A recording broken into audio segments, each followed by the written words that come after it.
Lightning Ridge. I thought it'd be a lot more barren than this, but it's quite green. We've done about 880 k's from Canberra. I thought it'd be a lot further than that, but we'll see how it goes. Oh, there's a bakery.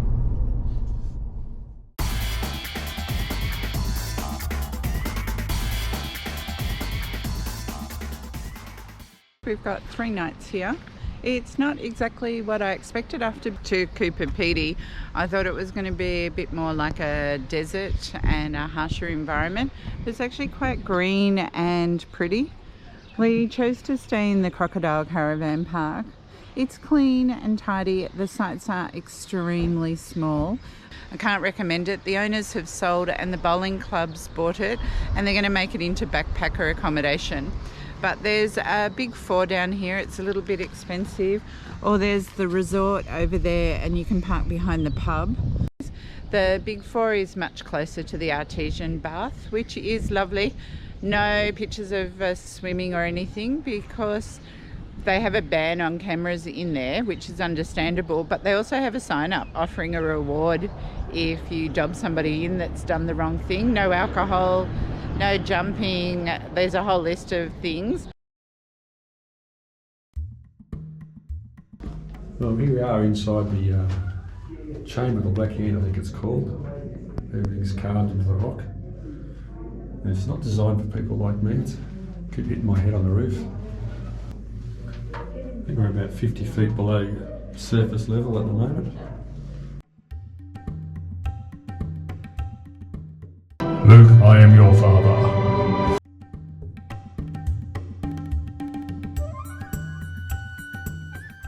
It's like looking in the mirror.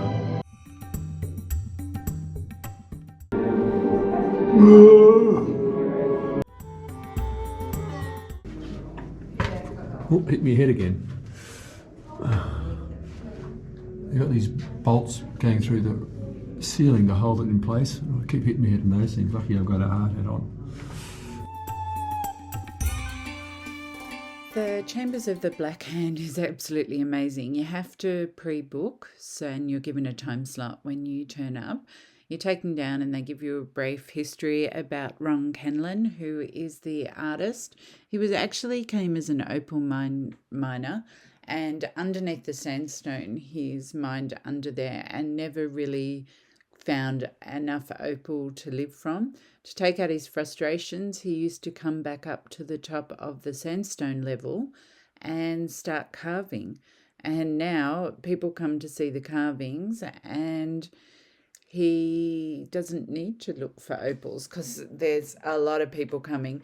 It was really good and relaxed tour in the sandstone part, looking at all of the sculptures. You can take your time and you're allowed to free range.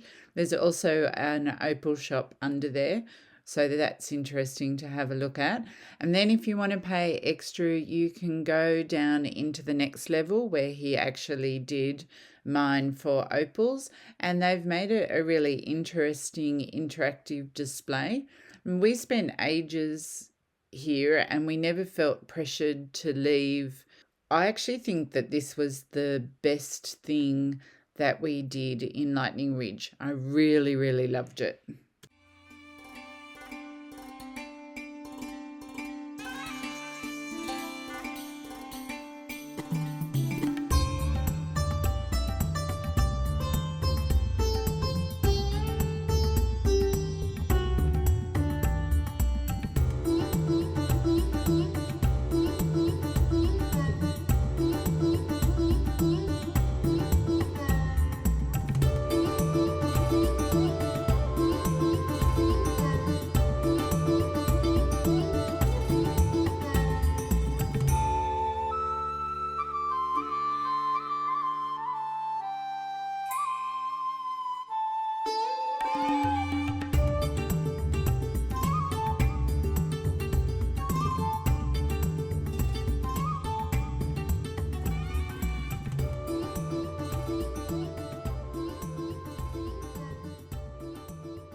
Tour and it's raining, so it was expected really. So we've decided to do the pub in the scrub tour. What's the pub in the scrub tour, I hear you ask? Well, we self-drove. You can actually get guided tours, and it's about 40 minutes outside of Lightning Ridge. And there's a club in the scrub, which is actually a golf course, and you can go there for beers and lunch and really nice burgers. There's also on the circuit the Glengarry Hilton, which is iconic, and the Sheepyard Pub. Included in that is also a big war memorial and an arts and crafts place. It's just unique, it's different, and you can actually free camp at some of the pubs out there as long as you patronage their clubs. And I think I prefer it to staying in Lightning Ridge. We had a ball, but it rained so much that we didn't get much footage and we couldn't get in and out of the car as much. It's also where all the emus in the area live, and it was amazing.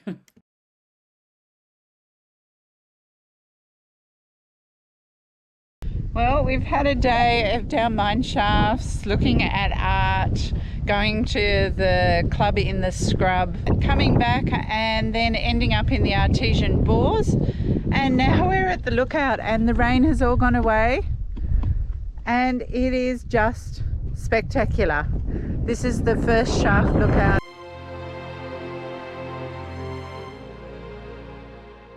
And we're the only ones. Most people say it's really busy, but we're good. So we're going to sit here. John's going to eat his crackers and we're going to watch the sun go down.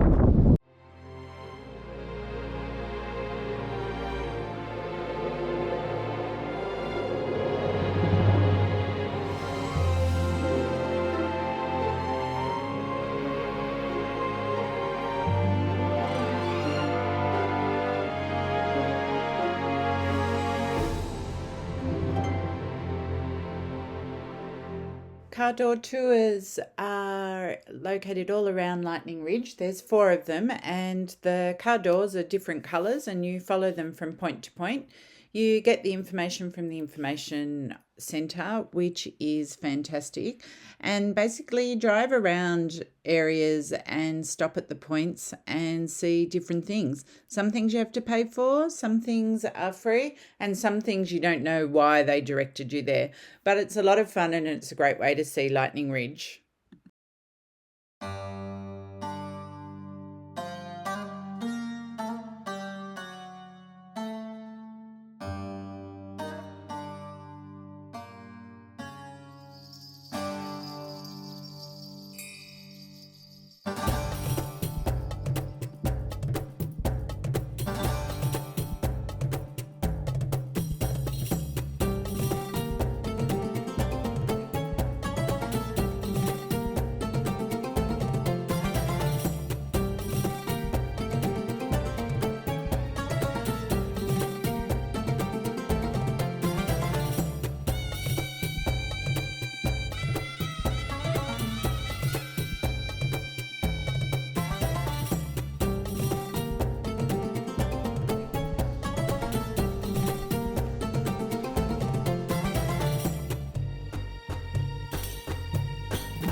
We just stopped at the cemetery as we drove past because it looks interesting, and it's just amazing to walk around and so many unknown grave sites.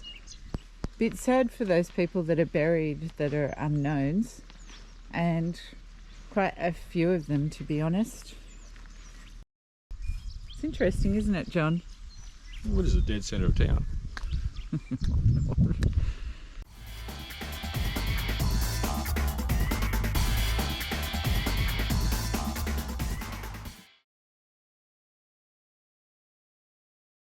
This is Amigo's castle. It's all hand done and none of the stones have been altered. They're just laid in place. And oh, that's the scaffold that he used. Scaffolding. Yeah. Oh jeez. What'd she say? One of the walls is 25 metres high. 25 metres, yeah.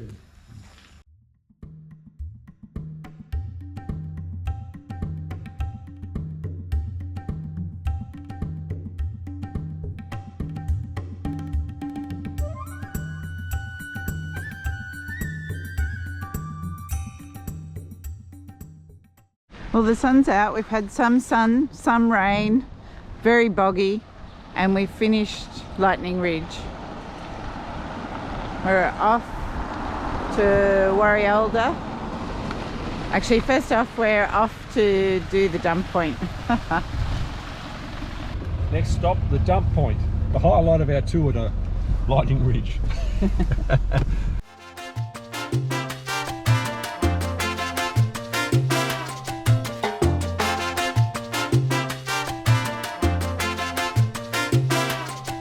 Seriously, on that note, no reflection on Lightning Ridge. Just some people had asked what it's like to dump the waste, so we thought we'd show you.